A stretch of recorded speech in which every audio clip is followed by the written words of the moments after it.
Começa agora o programa Bem Viver, uma prosa sobre saúde, bem-estar, comida e agroecologia. Produção Rádio Brasil de Fato.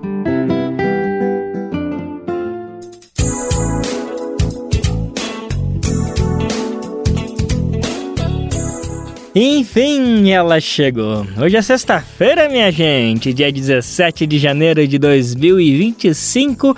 Bora encerrar mais uma semana juntos e juntas. Tá chegando mais uma edição inédita e fresquinha do Bem Viver, uma produção do Brasil de Fato. Você sabe muito bem, a gente tem uma hora para pôr em pauta os principais assuntos, para discutir justiça social e o bem viver para toda a sociedade. Então sim, a gente fala de agroecologia, saúde, alimentação, cultura, mas sem deixar de lado os debates políticos, econômicos que estão pegando no Brasil. Bom, meu nome é Lucas Weber, eu tô contigo nessa boa prosa que tá começando agora. Se liga nos destaques que a gente preparou para a edição de hoje.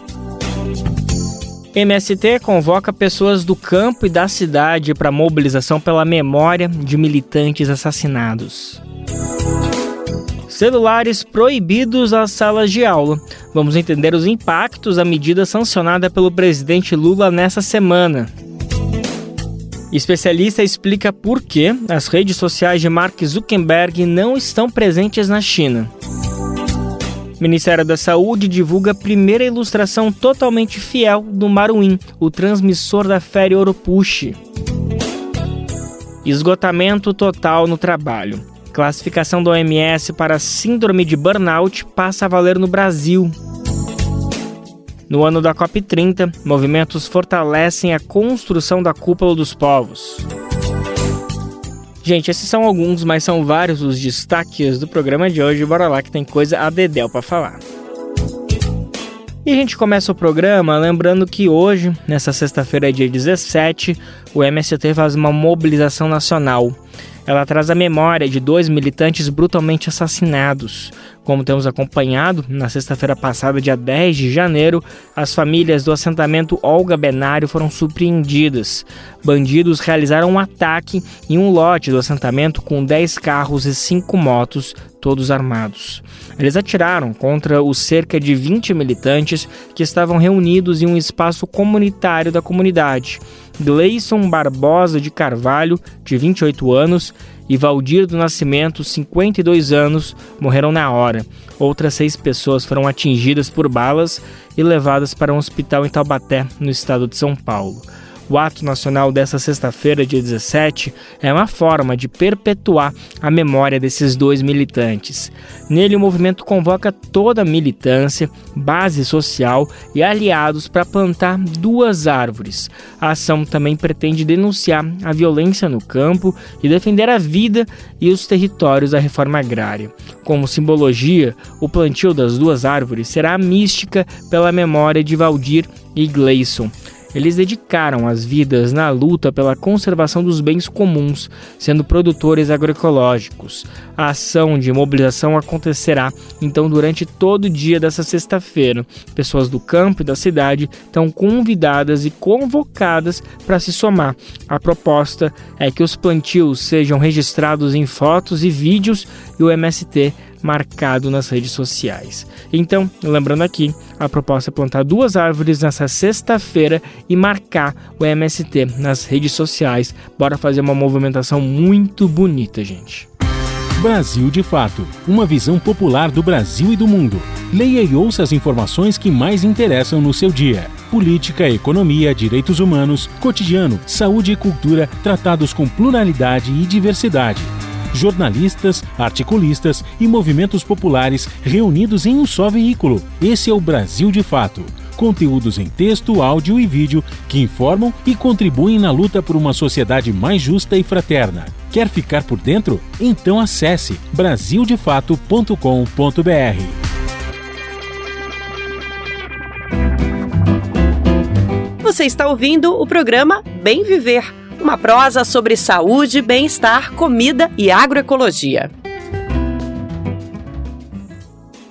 Gente, você sabia que além de acompanhar o Bem Viver por aqui, você também pode receber as principais notícias do Brasil de Fato diretamente no seu e-mail? É simples, basta se cadastrar na nossa página e escolher as categorias de notícias que mais te interessam. Assim você fica por dentro dos principais acontecimentos do Brasil e do mundo, além de conferir análises aprofundadas com uma visão popular do nosso dia a dia.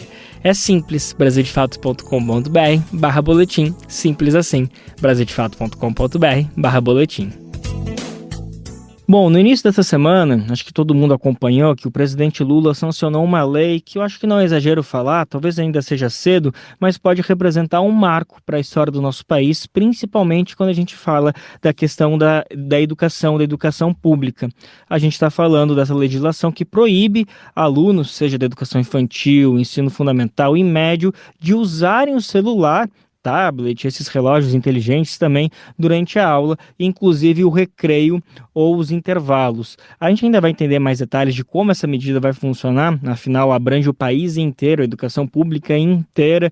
O ministro da Educação, Camilo Santana, falou que uma normativa vai explicitar melhor como vai funcionar, mas isso só no mês que vem. Mas o que a gente já sabe é que o aluno vai poder levar o celular de fato para a escola, mas vai ter que ficar mantido na mochila e só vai poder ser utilizado, claro, para garantir acessibilidade, inclusão. Essas questões não vão ser mexidas, obviamente, e também se o professor pedir para os alunos usarem isso por uma questão estritamente pedagógica ou didática. Bom, diante de uma mudança que pode interferir bastante nos rumos da educação, a gente vai debater esse assunto com uma pessoa, com um especialista, com um pesquisador que o Brasil de Fato sempre mantém perto, afinal é uma importante voz para entender essas questões, que é o professor e pesquisador Daniel Cara. Ele atua na Faculdade de Educação da USP, a Universidade de São Paulo, ele que já esteve por mais ou menos 15 anos à frente, da campanha nacional pelo direito da educação, segue como um membro do comitê diretivo. Professor Daniel Cara, alegria tê-lo mais uma vez conosco, obrigado pela disponibilidade para atender o Brasil de Fato, viu, amigo? Em primeiro lugar, obrigado pelo convite, sempre é uma honra estar com o Brasil de Fato, estar contigo e com todos os seus ouvintes no Brasil inteiro, parabenizar o Brasil de Fato pela amplitude, pela profundidade com que trata os temas de educação. Maravilha, professor. Bom, vamos começar falando então dessa medida. Eu até estava conversando com alguns amigos, será que a gente está diante da lei que obrigou o cinto de segurança, que proibiu o cigarro em ambientes fechados, no sentido que são coisas que a gente estava muito comum a usar, o celular, algo que infelizmente já faz parte do nosso corpo, assim, entre muitas aspas, mas é algo que está muito presente no nosso cotidiano e de repente vem uma medida que nos obriga, pelo menos os estudantes, a mudar essa regra. Professor, é dessa magnitude que eu estou tratando, de fato, essa medida? Olha, Lucas, pode ser. É importante frisar que, no caso do cinto de segurança e também da lei antitabagismo, que é a proibição da utilização de cigarros em espaços públicos fechados, são leis que tinham como alvo, estruturalmente, pessoas que podiam ser punidas, por meio de multas, de sanções administrativas. No caso dos estudantes, não. É uma lei importante pela coragem de ser sancionada, no sentido de que, de fato, é uma demanda de professores, diretores de escola, mas eu quero deixar claro, Lucas, que essa lei ela também representa uma certa renúncia à educação, no seguinte sentido, não por parte do presidente Lula, mas em relação ao fenômeno. No seguinte sentido, os estudantes hoje já não conseguem cumprir acordos elaborados junto aos professores e demais profissionais da educação. Isso eu considero mais grave. Era para se ter a compreensão de que o celular não pode ser utilizado durante o período de aula e não pode ser utilizado durante os intervalos. Isso deveria ser uma prática constante. Tem exemplos, inclusive, Lucas, por exemplo, a escola do meu filho, que é uma escola pública, e faço questão de ressaltar esse fato, que é uma escola pública excelente, uma escola técnica aqui, da cidade de São Paulo, da rede estadual de São Paulo, já de muitos anos, então não é mérito de nenhum governo em si, é um mérito do povo paulista, é importante ressaltar isso, mas essa escola, que é o Guaraci Silveira, os estudantes eles não podem utilizar celulares durante as aulas e durante os intervalos e nunca precisou da lei para ser cumprida essa norma. Então, o que significa isso? De certa maneira, nesse caso, até a sua comparação, o motorista sempre soube que precisava utilizar o cinto de segurança, e não utilizava. Outro dia eu estava conversando com amigos que eles estavam relatando quando eles viajavam, aquela Variant lotada, aquele Fusca lotado de gente atrás, e ninguém usava o cinto de segurança. Eu mesmo tentava burlar. Meus pais mandavam colocar e ali na década de 80, quando a gente fazia uma rara viagem, né, eu tentava burlar e colocava o cinto por trás, né, para eles não perceberem que estava engatado, eles olhavam se estava engatado. E, de certa forma, não tem dúvida de que a lei acabou gerando o costume. É o processo até inverso, né? Normalmente é o costume que determina a lei, mas nesses casos de segurança, nesses casos de proteção à cidadania, normalmente é a lei que gera o costume. Nesse sentido, a tua metáfora é boa. Agora, é sempre bom lembrar, a sanção não pode ser aplicada às crianças, né? Não pode ser aplicada aos adolescentes. Então, o caminho melhor que nós teríamos, o mais efetivo, seria ter professores e profissionais da educação em geral tão fortalecidos, tão empoderados, que eles conseguiriam dar conta desse combinado, os estudantes respeitariam. O problema é que mesmo pais e mães não conseguem fazer com que os estudantes, né, no caso os filhos, obedeçam à não utilização de telas e à não utilização de celulares. Então, qual que é a minha questão para finalizar essa primeira parte? Minha questão é que é uma aposta válida, né? Não é uma aposta só do governo federal, mas é claro que o governo federal, ele traz quando assume essa medida, traz essa força, que é uma força específica da União. É uma medida do governo federal, mas muitos municípios e muitos estados aplicaram na prática legislações, já implementaram legislações equivalentes. Então vamos ver como as coisas acontecem. Qual que é a minha impressão?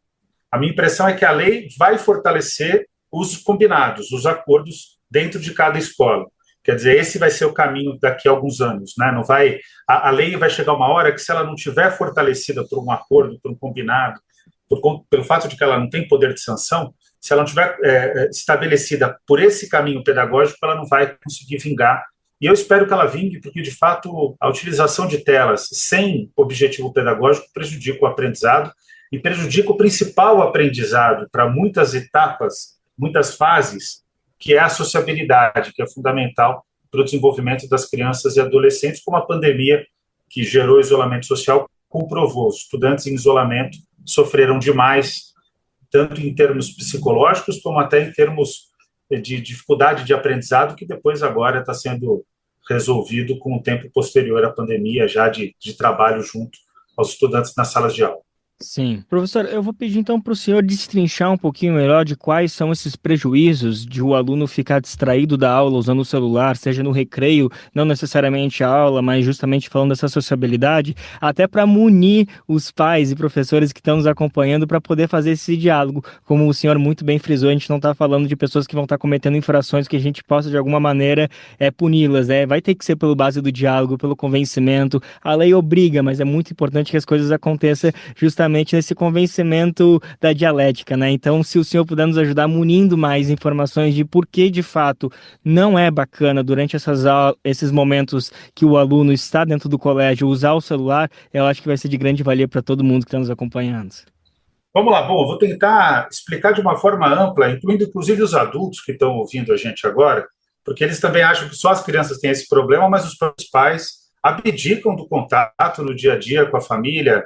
Enfim, o pai não presta atenção na filha, não presta atenção na companheira, a mãe também acaba falhando nesse sentido. Então, tentar dar uma explicação mais geral. O grande recurso que todos nós temos é o tempo. E para que o tempo seja bem usufruído, ele precisa ser um tempo dedicado com atenção, com concentração. Então, por exemplo, se eu estou aqui na entrevista contigo, eu preciso estar concentrado naquilo que a gente está conversando. Eu preciso prestar atenção em você, Lucas. Isso é fundamental, senão a gente não estabelece a comunicação. Paulo Freire ensinou, mas a própria didática, a história da didática como ciência, ela tem ensinado que o aspecto mais importante é a boa utilização do tempo na escola, gerando uma grande atenção. A atenção é fundamental. Então, o que acontece? Quando o estudante está utilizando o celular, e o celular ele é muito mais imersivo do que as outras práticas de desatenção. Eu, por exemplo, era um estudante que ficava sentado do meio para o fundo da sala de aula e conversava o tempo todo. Isso me prejudicava em muitos aspectos de aprendizado. Mas a conversa paralela, a ciência já tem comprovado isso, ela não é tão prejudicial quanto a tela do celular, porque a tela ela exige atenção exclusiva. Essa história que a gente ouve na internet e que muitas vezes até empresas de comunicação incentivam, estou falando das big techs, a ideia das duas telas, então você está assistindo um jogo de futebol e olhando o celular. É claro que o corintiano não tem esse problema, porque o corintiano, como eu, a gente é apaixonado, só assiste o jogo. Mas os outros torcedores, em geral, estão assistindo o jogo e mexendo no celular ali. Isso prejudica a própria participação no jogo, a tua interação com o jogo, mesmo sendo um jogo visto pela televisão. Você imagina essa gravidade da falta de atenção numa sala de aula. Uma questão extremamente abstrata, como, por exemplo, para os estudantes de quinto ano do ensino fundamental, de sexto ano do ensino fundamental, com o início do aprendizado sobre equações, que é, de fato, um conhecimento abstrato, ou sobre o teorema de Pitágoras, que também é um conhecimento abstrato, que exige atenção, exige a necessidade de prestar atenção no professor. O celular, ele toma toda a necessidade de atenção do estudante. Com isso, ele não vai conseguir aprender o conteúdo. O aspecto principal, quando eu citei Paulo Freire e falei da didática, é que a educação ela se dá por comunicação. E a comunicação ela tem que ser bidirecional. Ela não pode ser desviada por uma tela, por um aparelho como o celular. Então, não existe nada mais grave em termos de retirada da atenção e dificuldade de aprendizado, especialmente para estudantes com maior dificuldade, e isso já está comprovado, que tem estudantes que têm mais dificuldades em umas disciplinas, outros em outras, e que a atenção ela precisa ser inversamente proporcional, muitas vezes, à facilidade de aprendizado.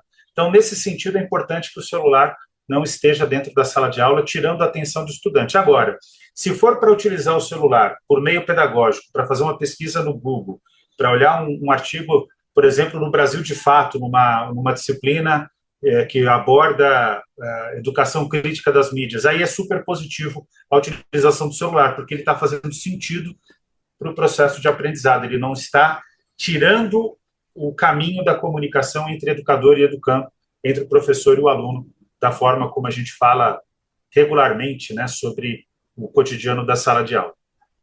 Ótimo, professor. Perfeita explicação. O único problema é que agora gerou esse direito de resposta de milhões de torcedores que vão agora nos reivindicar, que também são fanáticos, assim como os corintianos, mas tudo bem, isso a gente lida. Professor, brincadeiras à parte, eu queria só fazer agora, complicar um pouquinho mais o nosso papo, e até voltando na primeira resposta do senhor, porque eu queria trazer esse exemplo dessa semana que o presidente Lula sancionou essa lei, e também foi a semana que o governo passou por um túnel de fogo no que diz respeito a essa normativa, que tinha o único objetivo de taxar sonegadores, né, de acabar com a sonegação fiscal, mas se transformou numa onda imensa de fake news que obrigou até o governo a mudar a rota, né? E eu queria trazer um pouquinho desse exemplo para tentar compor nesses debates que o senhor estava falando sobre as dificuldades que a gente vai ter, que a lei é boa, mas será que ela vai conseguir se aplicar justamente por esses embates entre alunos e professores? Talvez fuja um pouco da seara do senhor, mas já que você está tão presente dentro da sala de aula, pode nos ajudar a falar se um dos temores é que essa lei se transforme também um pouquinho nessa moção de ódio ao governo de, nossa, eu não acredito que estão me proibindo de usar o meu celular, a minha maneira de divertimento, de conseguir interagir com as pessoas. Será que isso também é um perigo que a gente pode se deparar quando começar a lei a aplicar na prática, que é só para março, né, quando as aulas de fato iniciarem esse semestre? Muito bem observado. Olha, eu acho que corre esse risco, mas o Brasil tem que ter a compreensão, e nesse sentido até a gente tem uma vantagem em relação a essa lei, de que esse é um problema concreto de aprendizado. Eu acho que ninguém, em sã consciência, vai divergir que dentro da sala de aula é preciso ter atenção com o que está acontecendo na sala de aula. É claro que eu não sou um disciplinador autoritário. Eu sei que eu mesmo não posso ser contra o meu próprio exemplo. Eu sei que tem, né, numa sala de aula, muitas vezes é difícil, há uma dificuldade de gerar atenção. Esse é um desafio para a pedagogia contemporânea, inclusive, é um desafio histórico da pedagogia. Então, a conversa paralela, a sociabilidade, ela sempre vai ocorrer e vai tensionar a sala de aula. Agora, o celular, ele de fato retira a atenção quando ele não tem uma mediação pedagógica, e a lei era necessária. É uma lei que corre o risco de sofrer com as fake news, porque tudo é um risco nesse momento. A realidade é que o caso do Pix é um ótimo exemplo, porque antes da regulamentação, movimentações acima de R$ 2.000 eram monitoradas. O que a Receita Federal, o Ministério da Fazenda e a Controladoria Geral da União queriam promover era um controle subindo o piso para R$ 5.000. Então, não iria mudar nada o cotidiano das pessoas, não iria existir monitoramento gravoso contra as liberdades civis, pelo contrário, ia contra os sonegadores. Mas aí tem uma questão, os sonegadores eles têm muito mais força de comunicação, porque eles estão, de fato, localizados, né, como a gente vê com os influenciadores do jogo do Tigrinho, etc., estão mais localizados e articulados com a extrema-direita, acabaram gerando essa confusão toda que fez com que o governo abdicasse de uma boa norma. No caso dos celulares, eu acho que a gente não corre esse risco. O risco maior, até você fez uma comparação inteligentíssima, você comparou, se tudo der certo, a lei do celular com o cinto de segurança e a lei antitabagismo. Eu acho que é um exemplo espetacular. Se não der certo, vai ser como a lei do bullying. Poucas pessoas sabem, mas o bullying é proibido no Brasil, uma lei de 2015 sancionada pela presidenta Dilma Rousseff. Em termos jurídicos, é a melhor lei, e conceituais, é a melhor lei que eu já vi sobre bullying. Sobre a provocação, a coação, até a lei dá uma definição perfeita, Lucas. Bullying é perseguição sistemática, que acontece na vida toda, mas especialmente nas escolas. A gente sabe que é isso, todo mundo que passou pela escola já foi vítima ou já foi praticador do bullying, né? Vamos ser bem franco aqui. E a lei era ótima, mas ela foi uma lei que não pegou. Por quê? Porque ela não teve instrumentos de implementação. Então, eu espero que a normativa do ministro Camilo Santana seja uma normativa adequada para que dê conta dessa questão dos celulares. Agora, é importante frisar, é uma lei que ela é importante, que ela é relevante, que ela é sensata, mas é mais do que tudo uma lei que também foi implementada por governos estaduais e governos municipais que são governados pela extrema-direita. Então, nesse caso, acho que não vai ter essa hipocrisia de criticar a lei do presidente Lula, se bem que a gente nunca pode contar com a honestidade de alguns parlamentares, de alguns prefeitos e governadores do Brasil que não estão preocupados com o país, só querem gerar fake news para desgastar o governo quando acerta, sem ser o bom exercício da oposição de criticar o governo quando erra. Aí faz parte do jogo, mas não é disso que a gente está falando, infelizmente, no Brasil há muitos anos. Não, tivemos aí uma pós-graduação nessa constatação nessa semana, né, professor? Para fechar aqui o nosso assunto, tem mais uma lei, digamos assim, complementar, um programa, na verdade, que foi anunciado pelo governo no dia seguinte, que eu acho que também vale uma nota do senhor para a gente entender se ele de fato vai conseguir até contribuir com isso que a gente estava falando de fortalecer o corpo docente, que a gente está falando do programa Mais Professores para o Brasil.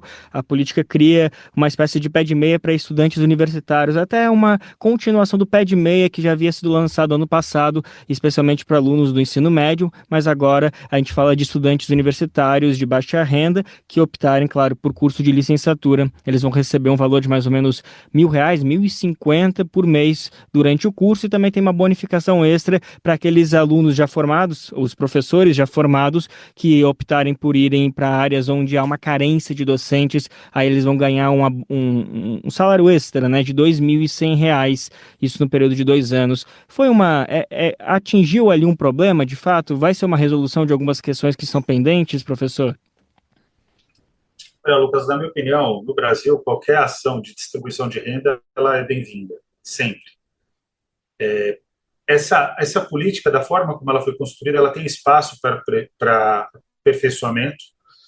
Por exemplo, falando das universidades públicas, em especial, falando dos meus estudantes, daqueles que eu leciono, eles, quando realizam o estágio, eles acabam atingindo valores muito superiores, né, em grandes cidades, a essa remuneração. Mas para cidades menores, para as regiões que estão um pouco mais afastadas dos grandes centros, em que o custo de vida ele é menor, certamente essa política vai ter um efeito muito forte, né? Então, a primeira parte da política, que é para o estudante, eu considero que ela precisa de aperfeiçoamento naquilo que eu li sobre os condicionantes, a maneira como a política foi estruturada. É preciso ver depois os decretos regulamentatórios, as normativas que vão vir na sequência para poder tornar de maneira mais clara a política em si.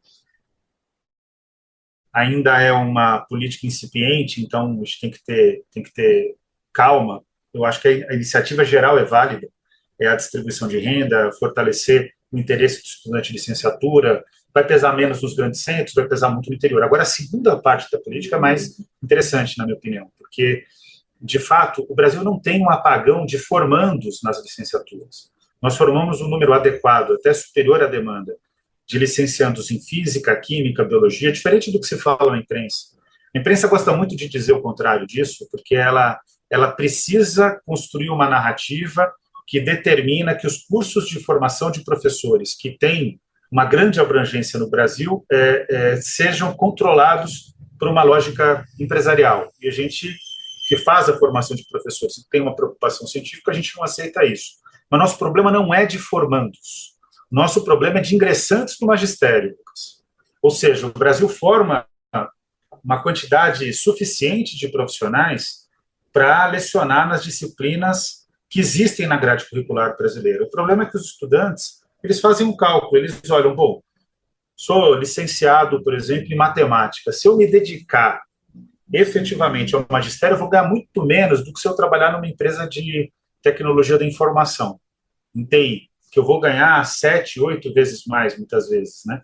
Ou mesmo se eu ganho só uma vez e meia a mais, o trabalho na TI, ele é muito menos extenuante do que o trabalho na docência, que é extremamente extenuante.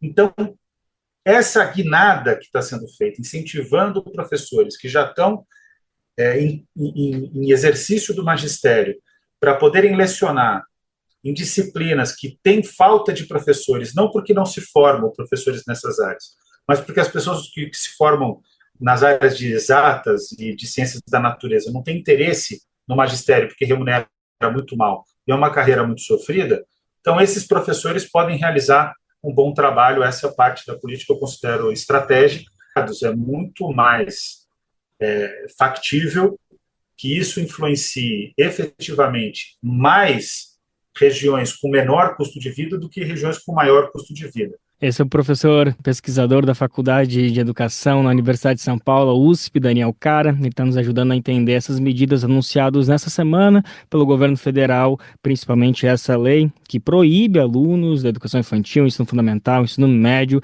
de usarem celular durante a aula. Mas ele estava comentando agora sobre essa nova lei, Mais Professores para o Brasil, um programa, na verdade, que cria alguns incentivos para os docentes, para os formandos em licenciatura no Brasil.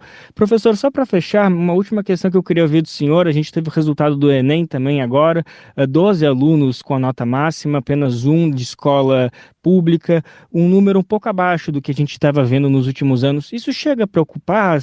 Talvez indique alguma coisa ou não necessariamente? Pode indicar duas coisas.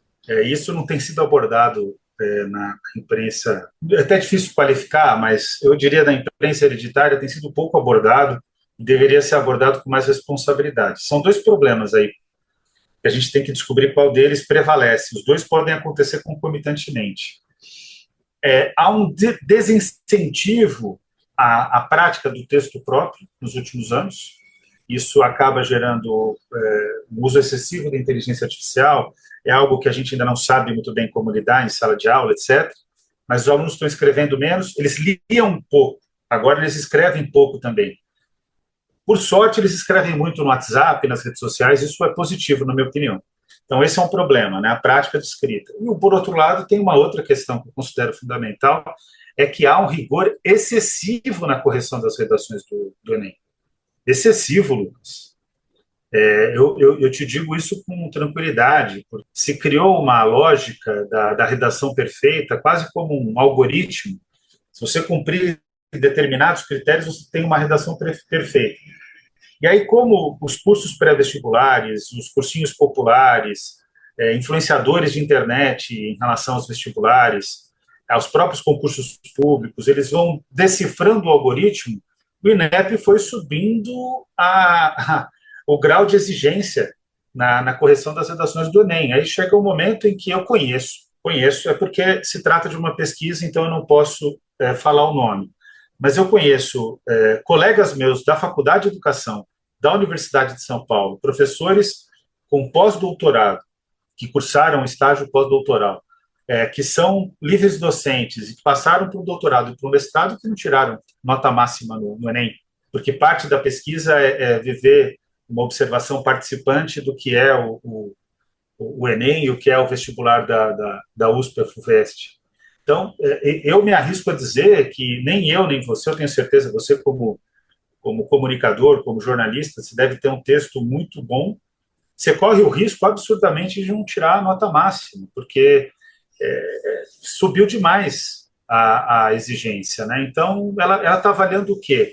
A avaliação de um vestibular não é para avaliar o melhor. O objetivo do vestibular é para avaliar quem tem condição de, por meio do mérito, e eu considero que mérito sempre é um problema no Brasil, mas estou falando da regra do vestibular, por meio do desempenho naquela prova, consiga comprovar que tem condições de cursar a universidade. Agora eu vou dar uma bomba aqui. Até a quinta lista de chamada, caso nós tivéssemos quinta lista de chamada no Brasil, o desempenho do estudante que entra na primeira lista e que entra na quinta lista é praticamente o mesmo no país. Sabia disso? Ou seja, essa redação ultra exigente, ela está servindo para gerar propaganda para escolas privadas e cursinhos pré-vestibulares, influenciadores, etc. E para esses 12 estudantes que tiraram nota máxima, mas não está servindo para avaliar de fato quem tem que estar na universidade. E o barulho é esse.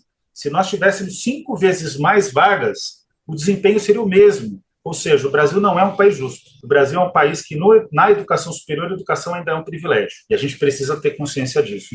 Pois é, mais um assunto super importante que a gente vai precisar de outra entrevista para debater, mas com certeza só essas pinceladas já ajudou. A grande vantagem de conversar, de entrevistar um professor é que a gente sempre termina esse papo mais inteligente. Obrigado por todo esse conhecimento, professor pesquisador Daniel Cara. Sempre importante conversar com o senhor, viu, amigo? Obrigado, é um prazer estar contigo e conta sempre comigo. Vai ser uma honra poder conversar mais vezes. Nos últimos dias, as decisões do dono da empresa Meta, Mark Zuckerberg, movimentaram o mundo. Primeiro, ele fez um anúncio de que a checagem de fatos às redes da corporação seriam substituídas. Ao invés de profissionais para contextualizar as informações, a nova medida apontava para que usuários fizessem essa mediação. E após a repercussão, críticas e até impactos pelo mundo, o CEO da Meta fez um novo pronunciamento. Agora ele disse que a derrubada de checagem de fatos, por enquanto, é apenas para os Estados Unidos.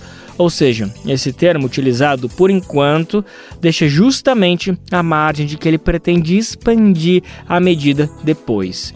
E esse cenário, a nossa reportagem traz à tona um país que a Meta não atua, nem mesmo com checagem de fatos. É a China, minha gente. O Brasil de Fato ouviu especialistas que explicam por que as redes sociais de Mark Zuckerberg não estão presentes no país asiático.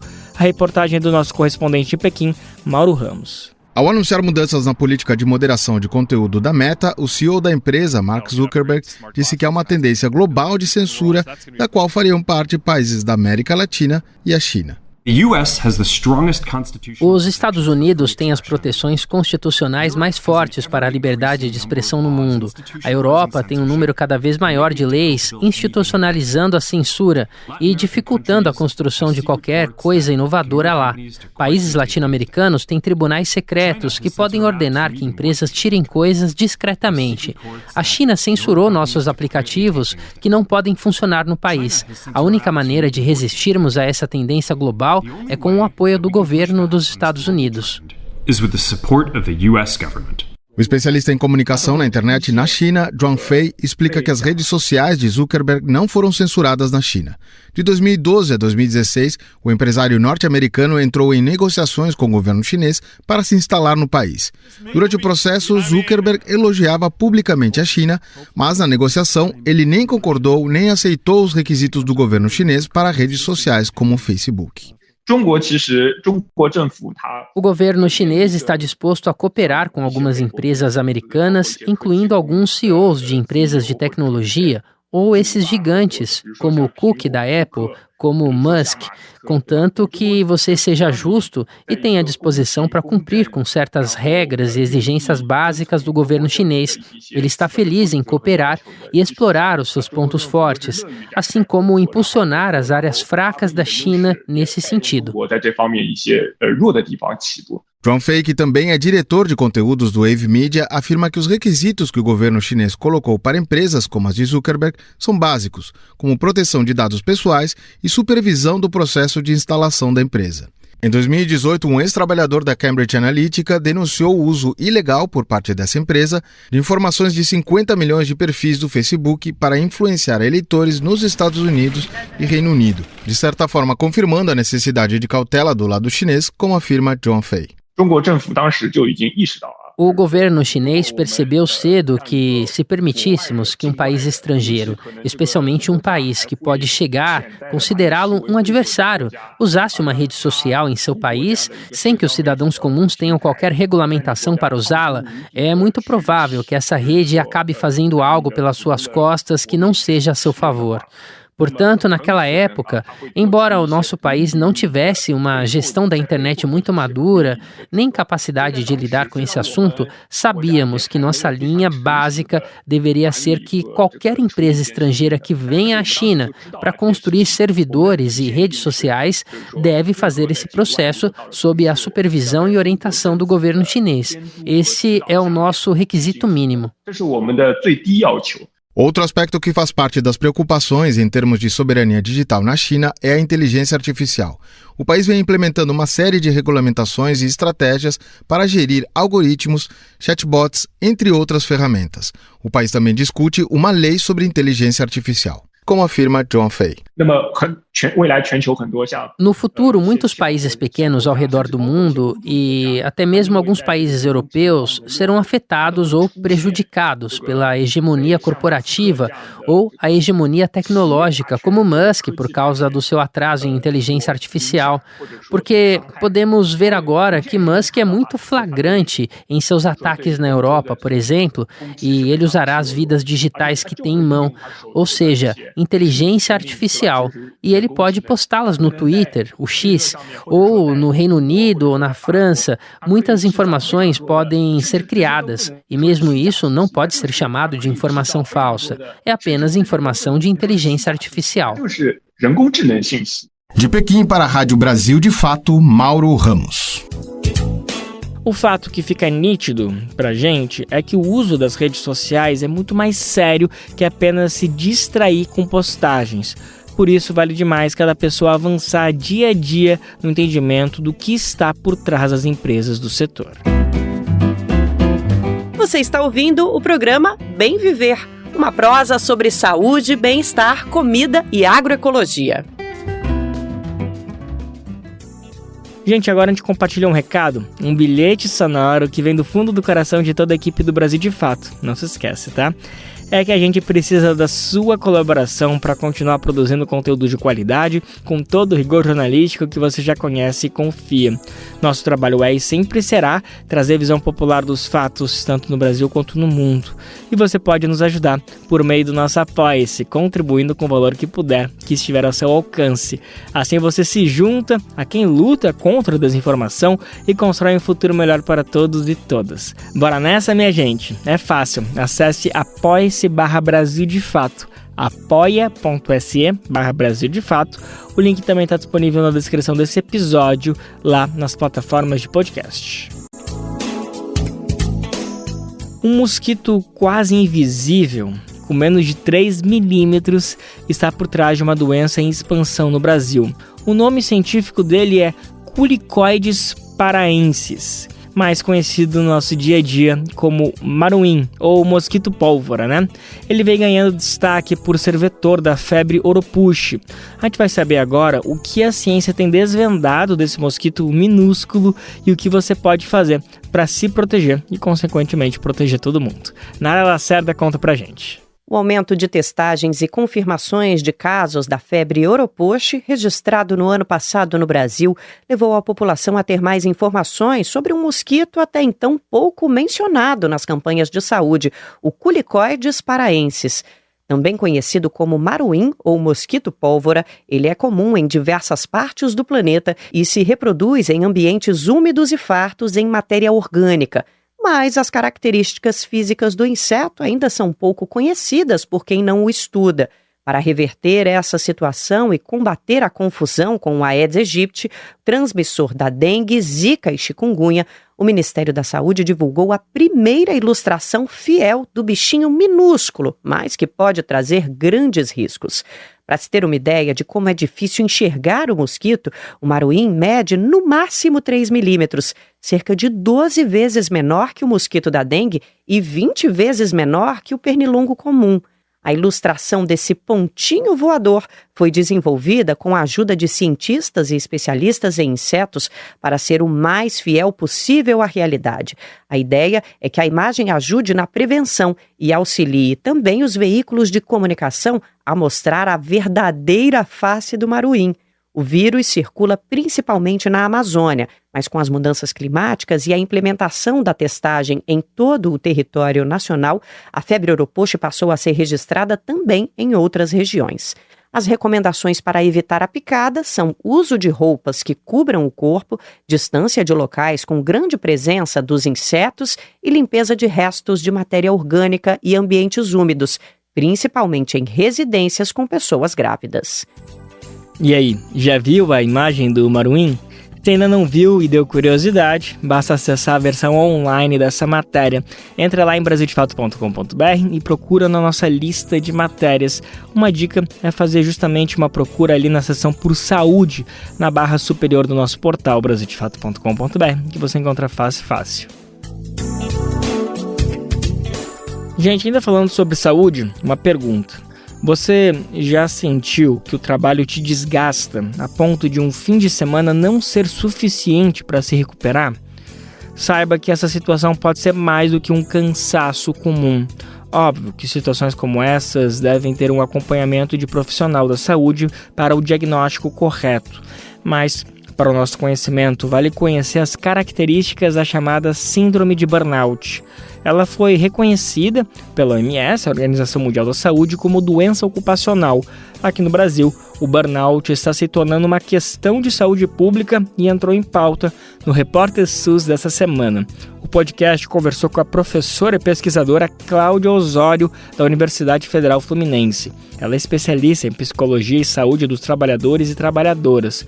Na entrevista, a nossa parceira, a jornalista Nara Lacerda, começou perguntando pelo recente reconhecimento oficial da doença. Vamos conferir. Olha, essa pergunta tem uma resposta simples e uma resposta mais complexa com relação às controvérsias que esse tema pode conter, né? A resposta simples é que ter uma clareza maior na legislação, nas normas, portarias, leis, né, facilita a vida daquele trabalhador, né, garante direitos àquele trabalhador que já está sofrendo a doença, né, que já foi bastante agredido no trabalho, que está bastante desgastado, adoecido e que precisa de um afastamento ou mesmo de uma aposentadoria em função do problema causado no trabalho, que se ele continuar a trabalhar nas mesmas circunstâncias, na mesma situação, nas mesmas condições de trabalho, né, ele provavelmente não irá melhorar, podendo até piorar. Isso vale para os transtornos mentais e também para outras doenças e outros problemas de saúde relacionados ao trabalho, não é? Mas em relação aos transtornos mentais, dependendo do tipo de sintoma, pode haver uma reação, e muito frequentemente há, que aquilo não é nada, é mimimi, né? É uma choradeira que não faz sentido, o trabalhador não quer trabalhar, e há uma pressão difusa muitas vezes, outras vezes não, com nome, sobrenome, cargo ocupado, posto, etc., sobre a Previdência para conceder muitas vezes menos licenças, menos benefícios, menos autorizações para aposentadoria, em função das problemas em geral e com transtornos mentais, dada a dificuldade de comprovação da existência do transtorno e da causa do transtorno ser realmente no trabalho, isso às vezes é mais... Essa pressão ela pode ser mais efetiva, né? E um sinal disso é que há muito tempo eu não faço essa pesquisa, mas em alguns momentos, se a gente pesquisar em vários estados a quantidade de demandas de licença por questões de saúde mental, tem uma frequência de aceitação, um percentual de aceitação pela Previdência Estadual totalmente diferente de um estado para o outro, né? Então, você teve épocas aqui no Rio de Janeiro, que é onde eu vivo e trabalho, né, de um percentual extremamente baixo de várias formas de adoecimento. Melhor, que foi mais discutido, foi da Ler-Dort, dos distúrbios articulares, né, articulares, e com frequências em algumas cidades, alguns estados muito baixas, que não faz sentido com o tipo de atividade profissional, ocupacional que aquele estado tem. E a explicação, se você vai procurando detalhes da situação em geral, tem a ver com uma pressão maior sobre os médicos examinadores da Previdência Social, né? Que tem metas, né? Eles devem cumprir metas que podem, não sei se são oficiais, mas extraoficialmente com certeza existem. A gente tem, pelo que você está falando, Cláudia, nós temos então ainda acredito que além de desconhecimento, um certo preconceito também em relação às doenças mentais como fatores Sim. de afastamento do trabalho, né? Eu estou entendendo da sua fala que vai por esse caminho, né? Existem as duas coisas, uma pressão, né, de setores do capital para não conceder, né, porque isso pega mal para as empresas e isso pode trazer problemas orçamentários, problemas de financeiros, né, de equilíbrio financeiro para as empresas, e fica feio, né, também. Então tem aí efeitos de marketing e tal, mas tem também, sim, muito preconceito. Então, há trabalhadores que custam muito a pedir socorro, ou mesmo a reconhecer para si mesmo que estão tendo uma situação de muita pressão, de muito desgaste emocional, cognitivo, mental, porque isso é visto como uma fraqueza indevida, um desejo de não trabalhar, um não gostar de trabalhar, querer se encostar, está fazendo corpo mole. Isso é muito antigo e continua a existir. E eu queria conversar um pouquinho com você, Cláudia, sobre quais são os fatores que levam a essa relação do trabalho e do adoecimento, né? Você estava falando das empresas, do capital, e a gente sabe que esse capitalismo radicalizado que a gente percebe hoje em dia, ele tem esgotado a nossa massa trabalhadora, e essas doenças de ordem mental causadas pela dinâmica do ambiente do trabalho não são incomuns, pelo contrário, são cada vez mais comuns.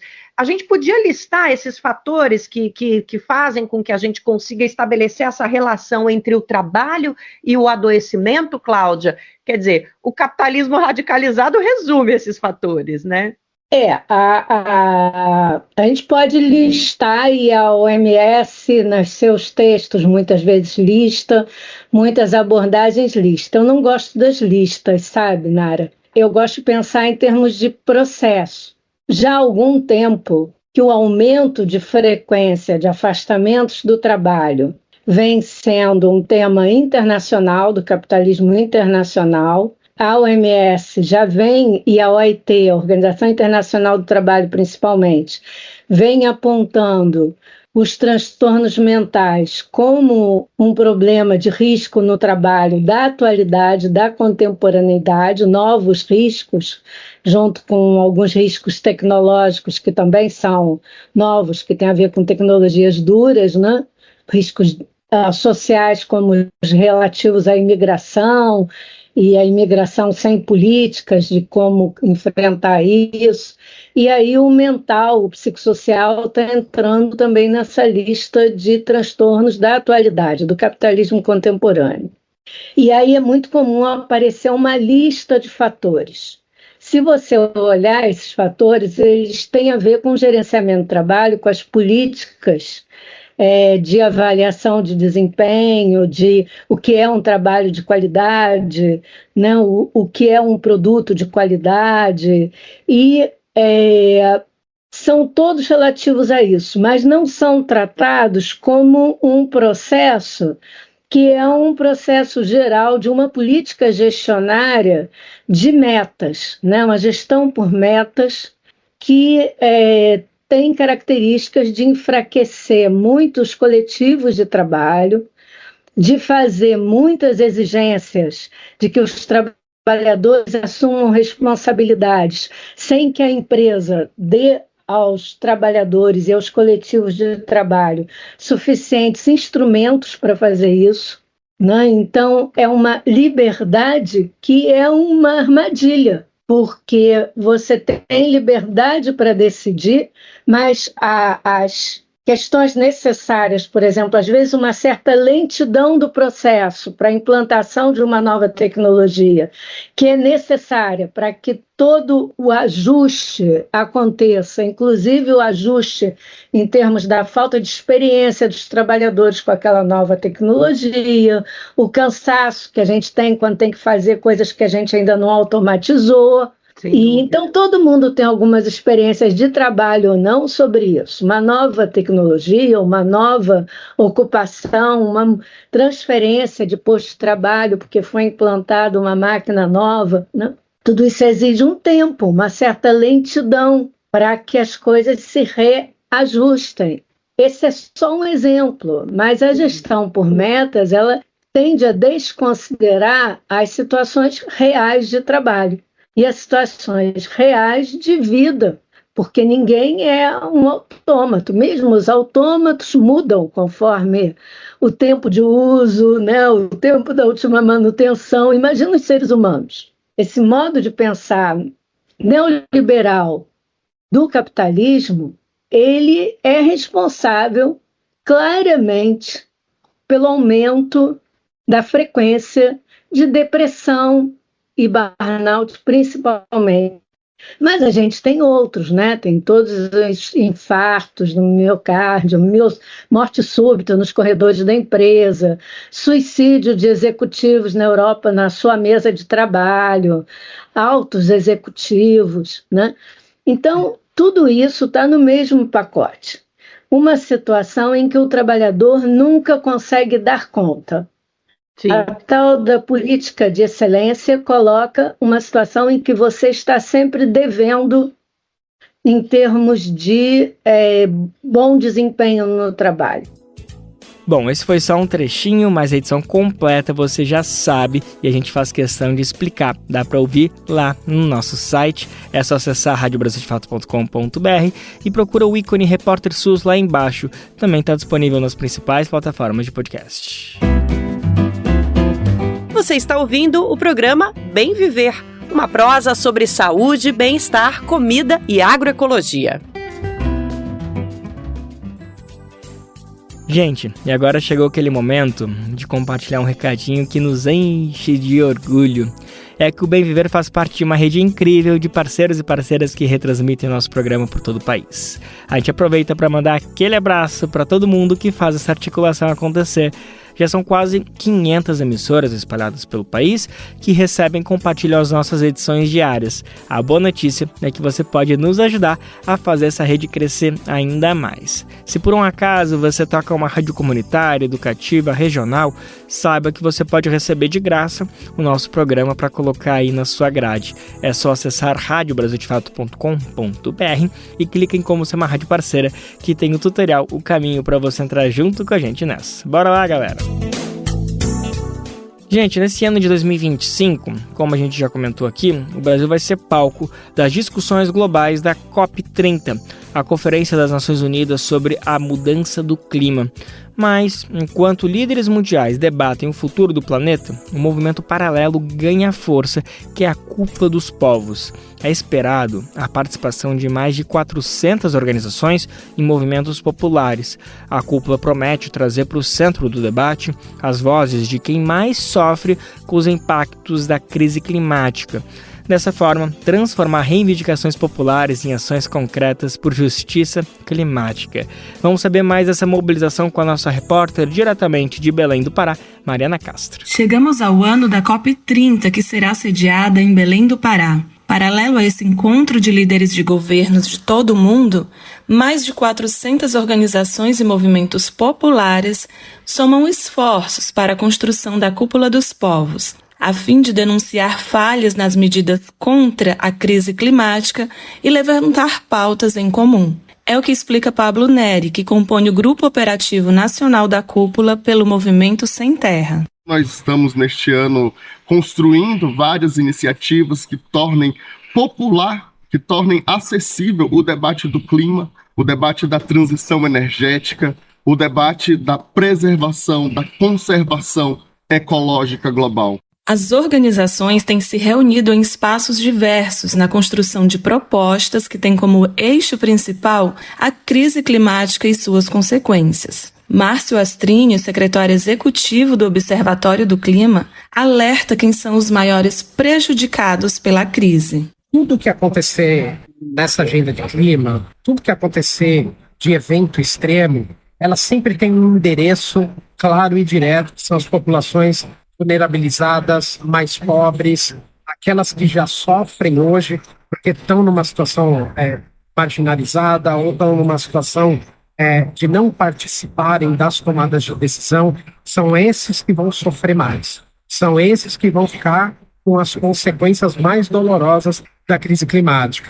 Os povos indígenas também fazem parte dessa construção da Cúpula dos Povos e reforçam o papel histórico na defesa do meio ambiente, como explica Kleber Caripuna, coordenador executivo da Articulação dos Povos Indígenas do Brasil, a APIB. E estaremos no ATL 2025 trazendo como um dos principais temas a caminhada para o enfrentamento à crise climática e como uma estratégia também de somatória de esforços para pensar a incidência do movimento indígena, dos povos indígenas na COP30 em Belém. E também, ao longo do ano como um todo, vários outros eventos que iremos estar participando, que tentaremos estar incidindo para levar as principais propostas do movimento indígena para esses espaços, como a própria Assembleia Geral das Nações Unidas para Povos Indígenas e outros eventos, a Semana Climática em Nova York, em setembro de 2025, isso tudo culminando no encontro da Cúpula dos Povos em Belém, na COP30, e a própria incidência dentro da COP, do espaço oficial da COP. A resposta somos nós, povos indígenas, a resposta somos nós, quilombolas, a resposta somos nós, ribeirinhos, extrativistas, a resposta somos todos nós. A cúpula aponta para a urgência de um esforço global para reverter os danos ambientais e sociais, garantindo a sociedade civil como protagonista nas discussões da COP30. É o que aponta o chileno Eduardo Geisen, diretor para a América Latina e Caribe da Campanha Global pela Justiça Climática. A Cúpula dos Povos rumo à COP30 é a grande oportunidade para que as pessoas e os movimentos sociais e populares assumam a sua liderança na ação pela justiça climática, isso a partir dos territórios. Queremos convidar todos a aderirem a esse amplo processo de convergência social que envolverá todas as regiões do mundo e todos os setores sociais, e não apenas as organizações socioambientais e de justiça climática, as mulheres, as diversidades, as crianças, os jovens, os indígenas, povos, os trabalhadores, os camponeses, os movimentos urbanos, todos para se juntarem à cúpula dos povos rumo à COP30. A la cumbre de los pueblos hacia la COP30.